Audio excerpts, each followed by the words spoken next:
Good evening. How's everybody doing? Great. Great. I'm gonna keep this to under 3 hours. Okay? So we'll do that. I know somebody. I can help you with that. As Mike said, I am the coroner in Richland County, and I really enjoy coming out and talking to different groups and talking about what we do in the coroner's office for you. And I'm always reminded, anytime I'm in front of a group like this, of this young pastor that got his first assignment, his first church up in the up part of the state of South Carolina. He's just out of seminary school. He's very excited. So excited, he left on Monday morning, went up, checked into a motel, and started writing his sermon for that Sunday morning. Worked all week on that sermon. Woke up Sunday morning, it's snowing outside.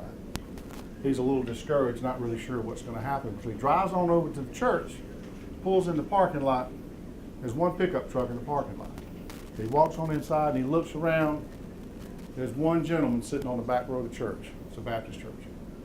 So he walks over to him. He says, "Sir," he says, "I'm Pastor Jones. This is my first church. This is my first sermon. I've worked all week. I get here, you're the only one here. I'm not really sure what I should do." The old man looked up at him and said, "Son, I don't know a whole lot about nothing. I'm just an old dairy farmer up in the up part of the state. But I do know this. When I go to feed my cows and only one shows up, I feed him." So the pastor took that as the go-ahead, and he climbed all up in the pulpit and started preaching. And he nailed it. I mean, he did a fantastic job. As a matter of fact, he looked down and he realized he'd gone about 15 minutes over. So he climbs down out of the pulpit, his head's about this big. He walks back over to him and gives, "Well, what do you think about that?" Old man looked up at him and said, "Son, like I told you, I don't know a whole lot about nothing. I'm just an old dairy farmer up here in the up part of the state. But I do know this. When I go to feed my cows and only one shows up, I don't dump the whole load on them." So, what we're going to do here tonight, we're going to talk about the coroner's office. And I'm the good-looking guy on this side over here. Just got a pointer in case I need to show anything? Anyway, okay, so your Richland County Coroner's Office. Anybody have any idea what we do? Just throw something out. What do you think we do? Collect bodies. Collect bodies, all right? Autopsies. Autopsies? All right, let me break it down. Statutorily, by law, we are required to determine the cause and manner of death in certain cases. Those cases include anyone that dies outside of a medical facility, anybody that dies in a medical facility as a result of some traumatic or accidental or unexplained issues, anyone that dies within 24 hours of admission to a medical facility, and anyone that dies within 24 hours of an invasive surgical procedure, regardless of how long they've been in a hospital. Invasive surgical procedure means something that breaks the skin. Okay? Now that was a new law that was passed a few years ago, so that's added some additional duties to us. Cause and manner of death. Do you know what the difference is? Cause of death is the physiological reason that your heart stops. Would you agree that when you die, your heart stops? Mm-hmm. Everybody's heart stops when they die. Okay? In Richland County, we have a medical examiner system. We have trained forensic pathologists that determine the cause of death. Our office, the coroner's office, is an investigative agency. We got nothing to do with funerals. We got nothing to do with embalming bodies. We're an investigative agency to determine the manner of death. Do you know what the manner of death is? It's much more specific than cause of death, because you have thousands of different causes of death. Manner of death, what do you think? Give me some ideas. Natural, homicide. That could be any kind of thing. But you're looking at natural, homicide, suicide, accidental, and undetermined. That's it. Every death falls within that category as far as a manner of death. Our office investigates to make that determination. A medical doctor, a pathologist, a trained forensic pathologist, by only looking at the body on the table, cannot make that determination. Not necessarily every time. I'll give you an example. Let's say you have somebody that dies from complications of a gunshot wound. What is it? Is it a homicide? Is it suicide? Is it an accident? Is it undetermined? Pretty much could be any. The only thing that's going to be left out is natural. So that's done by field investigation. It's not done by medical examination or medical autopsies. Okay? Now, Richland County, we are the largest office in the state as far as handling calls. I've been your coroner now since I was first elected in 2000. We have gone up close to 50% in the number of cases we've handled in the last 16 years. We went up 20% from 15 to 16. Last year we handled almost 3,800 cases in Richland County. It's over 10 a day. Most people don't have any idea the volume that we take care of. Now, and that's done with a fairly small staff. We have a total of, with not counting our volunteers and our grief counseling, we have about 30 employees, part-time and full-time, that run calls and handle calls. We run 3 deputies and a supervisor every shift, 7 days a week, 365 days out of the year. Okay? Some calls take a little bit of time, some calls take a lot of time. And quite honestly, you'll see my name in the paper or on the news or something. They talk about somebody died from a car wreck or somebody died from being shot or whatever it is. Those cases don't take a lot of our resources because we're working in conjunction with other agencies, whether it's the police department or the highway department or the sheriff's department. We're all working together, so it doesn't take near as much of our resources. The ones that we spend a lot of resources on and a lot of time are what I consider, the 35-year-old that goes to bed tonight, wakes up dead in the morning. No sign of trauma, no gun, no blood, no knife, no reason to suspect anything. Who's going to investigate that? That's right. Not going to be any law enforcement involvement other than us in those kind of cases until we make a determination.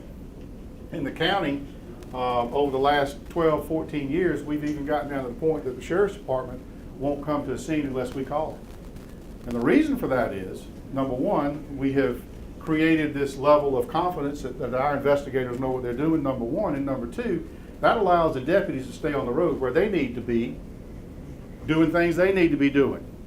They don't need to be at a natural death. When I first came into office, we'd have 3 or 4 deputies at every death scene. They don't need to be there. They need to be out doing what they're doing. So, still a small number of people, but we end up having to do a full investigation on those cases, which means medical history, family history, talking to the family, talking to even maybe employee or people that they work with, trying to make a determination on what happened to this individual. Autopsies sometimes, exams sometimes, toxicology studies sometimes. It just depends. But whatever it takes to make that determination, we have to do. And it's by our office alone. Pronouncement of death, we talk about this. In South Carolina, a physician, a medical doctor can only sign a death certificate on a natural death. That's it. If it's accident, if it's homicide, suicide, or undetermined, it has to be referred to the coroner and they have to take the case. Now that's important because sometimes we'll get calls from the hospital and they'll have a patient that's died in the hospital from pneumonia, okay? We can't just take it at face value that they died from pneumonia. What are they there for? Because a lot of times what we find out is that somebody dies from pneumonia, but they develop pneumonia while they're in the hospital recovering from an automobile crash. You get somebody that lays up in the hospital for 6 weeks, especially if they're older, they're going to develop other things. So that now becomes, instead of a natural death from pneumonia, it goes back to the precipitating event. It's an accidental death. That can mean a ton to the family. Okay? So all those are investigated. The only ones that we don't do an actual hands-on investigation are hospice cases. We take them over the phone, and unless there's an issue that the family has, we're not going to respond to the house. This says, okay, little joke here, this little coroner humor here, okay? Says this guy, you can tell he's being buried, he's got a shovel and a miner's light or whatever. And it says he read an article last year which said the coroners are only 98% accurate. So I guess he's trying to make sure. Why do you think that would happen? Why would you think we couldn't find out what happened? It would be a silent drug. It would be what? A silent drug that is not detected after. There's not much we don't detect, drug-wise. What do you think would be a reason that we couldn't figure out how somebody died? Lack of a body. Well, that'd be a good one. Or lack of all the body. And that's what it comes from, quite honestly. When we don't have everything to work with, sometimes it's difficult for us to make a determination. And I want you all to know I'm watching and looking at every one of y'all because I'm telling y'all some trade secrets in here tonight, okay? So I don't want to hear about anything coming out and y'all being a suspect. But if somebody dies, let's say you suffocate somebody or you strangle somebody, okay? Strangulation, you know, people talk about hollow bone. It doesn't always fracture. That's not always a clear indication. That's a very tiny bone that's in the throat. And sometimes when you're strangled, you can break that bone. And if it is broken, we can find it. If we find the bone, we can see it. A lot of times, especially younger people, they're still very spongy and they don't fracture. So, if we have, let's say, a body that somebody has strangled, and they've taken them and they put them somewhere in the woods or whatever, and they don't get found for 6 months or a year, and we come up with skeletons, okay? That's all we have is a skeletal remains of an individual. It may be difficult to make the final determination as to how that person died. Now, we could call the news media because it never fails. Whenever we hear about a body somewhere, we get a call about a body or skeletal remains or whatever, generally before we leave the office, the media is called and asks us who it is and what they died from, which is a very difficult thing to tell before we get to the scene, especially when it's only going to be bones. But I know all of y'all watch CSI and NCIS and all those and all the fancy things that they do. It's exactly like that. I even require all of the female investigators in our office to wear 6-inch stilettos. That's how accurate it is. Okay? But no, the things you see on TV are real. It's just the time frame is way wrong. Way wrong. Give you an idea. If we have skeletal remains, there's a process that we have to go through to identify that individual. Now, we're fortunate. We have an anthropologist on our staff. And that anthropologist can look at a bone or bones and tell us within a certain parameter as to the age of that individual, the sex of that individual. If it's a female, they can tell us if they've ever had children. They can give us a race. They can give us a height. They can give us a weight, approximate weight. They can tell us if this individual had surgical procedures, and they can give us a lot of information. And we take that information, and now we go back and we look at missing persons reports, okay? So we narrow it down. Let's say we come up with a skeleton and we find out, the anthropologist tells us it's a 30 to 35-year-old white female, approximately 5'10", 130 pounds.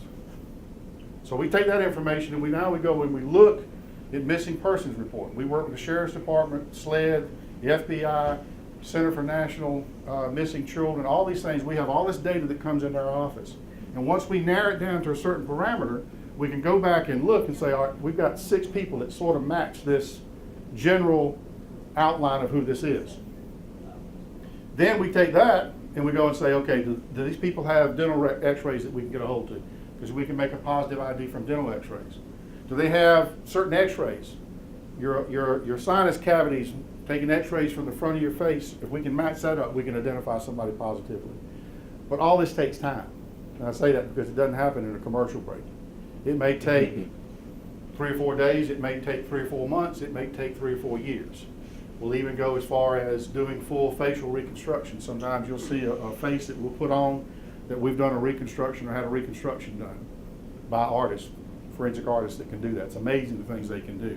We had a case one time where we actually identified the individual and as a test gave the skull to the forensic artist and said, do your thing.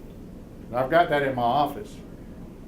The skull that they worked from, what work they did, how it looked after they finished with their reconstruction, and the photograph of the individual. It's eerie what they can do. You know, they can't tell necessarily hair color if we don't have hair, but they come very, very close to what we're looking at. Estimated time since death. This is important because, what do you think? The time frame of the search for missing. Well, not only that, but let's say, are y'all together? Okay. All right. Well, she's answering your questions and completing them, so I mean, I figured that. So let's say y'all go out tonight, okay? And let's say you're not real happy or whatever, and you show up dead tomorrow morning, okay? In 5 points. we identify you, and we go talk to her. And she goes, well, yeah, we were together last night, and, came home, and everything was fine. He left for work this morning. Well, we've already identified the fact and notified the fact that you were dead at 2 o'clock in the morning or somewhere around there.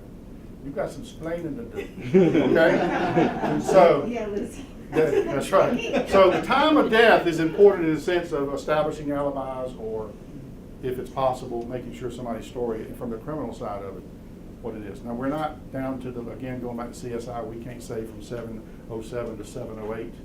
And quite honestly, unless you have a hospital setting where you're looking at the clock and you declare somebody dead, that's the only time you're going to have an actual time of death. Everything else is estimated based on a lot of different things, and it's not always accurate. But we do the best we can. Sometimes it's as simple as looking at mail, papers, whatever that might be left on the porch, trying to get an idea the last time. We look at phones. We can download a phone and see the last time text messages were sent, or phone calls or whatever, to try to get that. Last time somebody talked to them, but it's not always accurate. Cause and manner of death, we talked about that. Again, subpoena power. The coroner has subpoena power. You know what that is? The coroner, the circuit court judge, and the clerk of court can issue subpoenas. This is why we don't hold as many inquests as we used to. Used to be we held an inquest basically on every death because somebody had to come in and answer questions for us to do our petition, make our determination. Now with subpoenas, we can subpoena somebody, we can subpoena records. They don't have to come to us in person. They can just send the records in. Okay. Forensic autopsy, it's a surgical procedure. I know a lot of people get freaked out about it. It's a surgical procedure, but what we're looking for are issues that could be related to criminal activity, accidental activity. We don't really look for medical mischance, but if we find it, obviously it's reported to the family. We don't do autopsies for civil suits, okay? Sometimes our autopsies turn into civil suits. You understand the difference? We're not keeping anything from a family, but if you call us and say, I want to get Aunt Jane autopsy because I don't think the doctor treated her right, we're not going to do it based on that. Now, we'll point you in the right direction to help you get it done. The reason for that is I'm spending county money, taxpayers' money, okay? I try to be as frugal with that as I can and do our job. Civil liability is not our job, okay? Now, if it's a situation where we feel like somebody is a danger to the citizens, then yes, we do it. And here you go. These are some of the reasons when we do autopsies. There's some ironclad that we're going to do it no matter what, and then a lot of them are based on what the investigator finds at the scene. I don't make determinations on everybody's autopsy. The investigator on the scene's got eyes on the situation. That's up to them. Now, they will call their supervisor or me about it, and we'll give them the clear. And we do that just as a stopgap and a check and balance. But we rely on them to tell us. And suspicious deaths, homicides, suicides, child deaths, unexplained, deaths in custody, deaths due to traumatic injury, like if you're a single occupant victim of a car crash, we're going to autopsy. It's a great way to cover a murder up. Again, I'm watching y'all. Y'all take notes on that. I'm really looking. A few years ago, we had this big thing up in Newberry County where it was a son of a bishop and the daughter of a senator, or vice versa, daughter of a senator, and you know what I'm talking about? Where he killed her and tried to push her off the side of the mountain, and the car only went about 6 feet. He got scared and ran. If that car had gone off the side of the mountain, it's a great way to cover a murder up. So we autopsy those. Suspicious death, we talked about that. Homicides, we work with law enforcement agencies at the scene. The law says you can't touch a body, you can't move a body, you can't do anything to a body until the coroner's there. That's a check and balance. That's like the coroner is the only one that can arrest the sheriff. Sheriff can arrest me too, so we've worked out some things. But the reason for that is because the same reason that we're an elected official. We have to be totally transparent and answer to nobody other than you. The county administrator can't fire me. The governor can't fire me. The sheriff can't fire me. If they do an investigation and we're not satisfied with the investigation we're doing with him, we can do our own. So the reason for that is because I work for you. Everybody in here, I work for you. That's who I work for. And so we're elected in the sense that nobody controls me but you. If I were an appointed official, it would be possible, and it's actually happened right here in Richland County, where we had a case at the jail where inmates were dying at an extremely high rate from suicide. We investigated it. We had 3 within a matter of, I think, 2 months, suicides. Our investigation determined, and we held an inquest in this, determined that the medical staff, which was a contract medical staff working for the jail, were not providing the medication that these inmates were supposed to have. They were all psychologically and psychiatric challenged inmates. They were not getting their medications. They ended up killing themselves.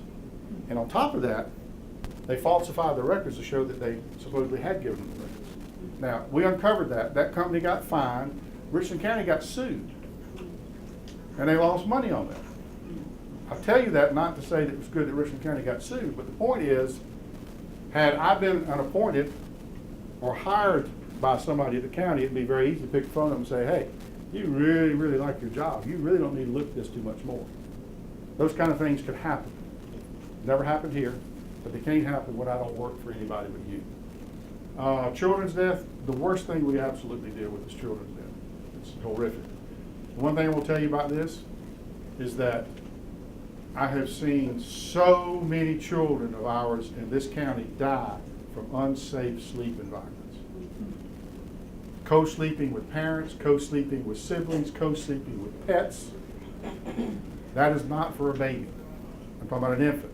If that child is a year or less, needs to be in its own space.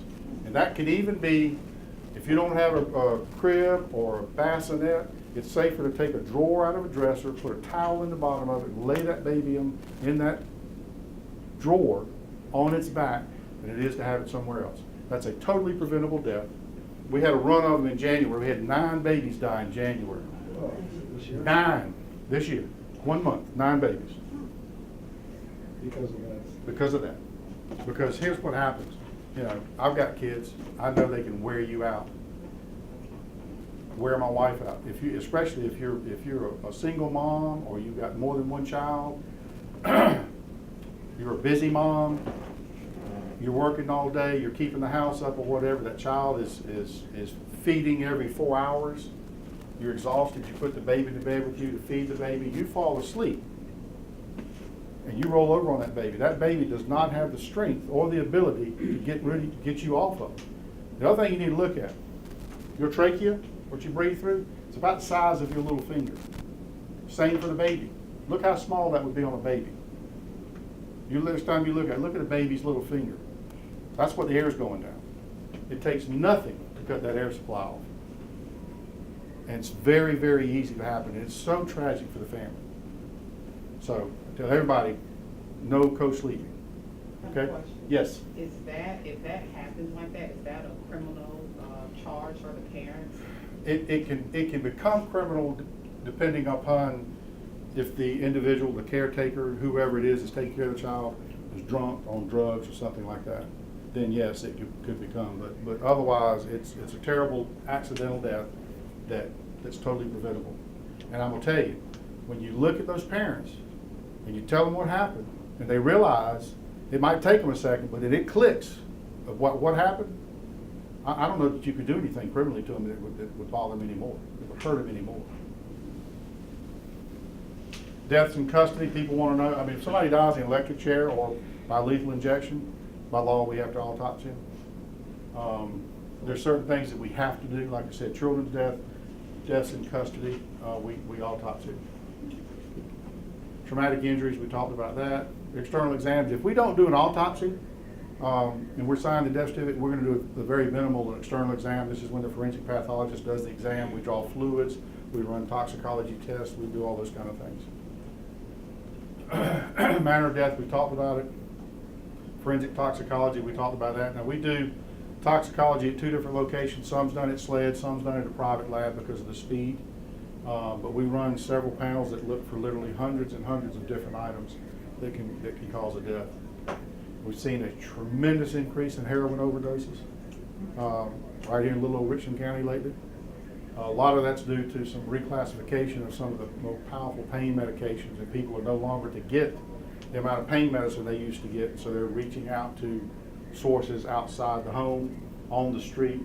They're buying heroin, they're buying fentanyl, they're buying things like that, and they're using that because they're chronic pain people.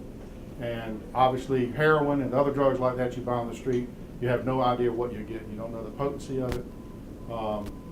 And so it's extremely dangerous. Seen a lot of that happen. DNA, I told you that we keep DNA samples on everybody that comes through our office. Positive ID, again, we talked about the need for positive identification and how it can take. These are the common ways that we look at it. We don't necessarily go by that. And I'll give you an example. We have a driver's license and ID cards are not the best thing to use. In some cases, it's almost impossible to use. One of the worst and most difficult kind of identifications, we have somebody in a fire, especially an automobile fire. You remember a few years ago there was a wreck down here by the stadium. 4 kids were killed, ran to the side of the Farm Bureau building. Remember that? Okay. For some reason, that car caught on fire too.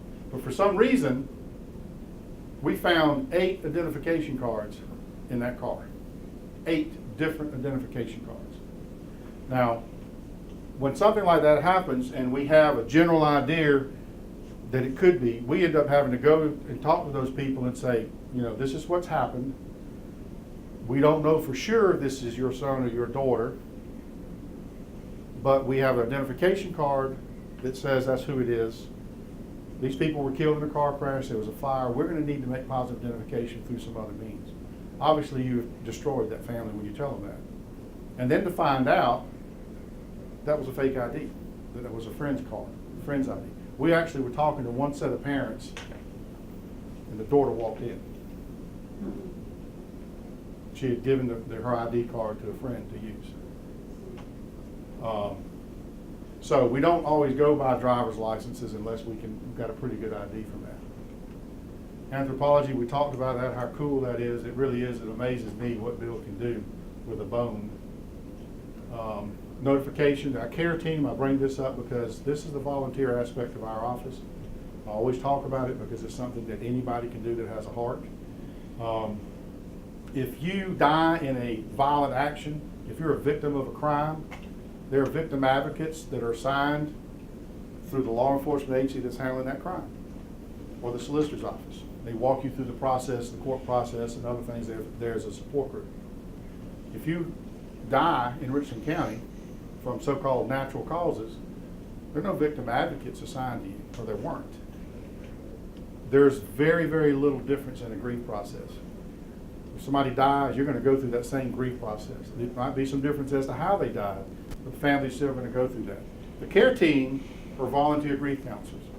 The lady that runs it lost a 16-year-old daughter, and she dedicated her life from then on to helping other people. She provides the training.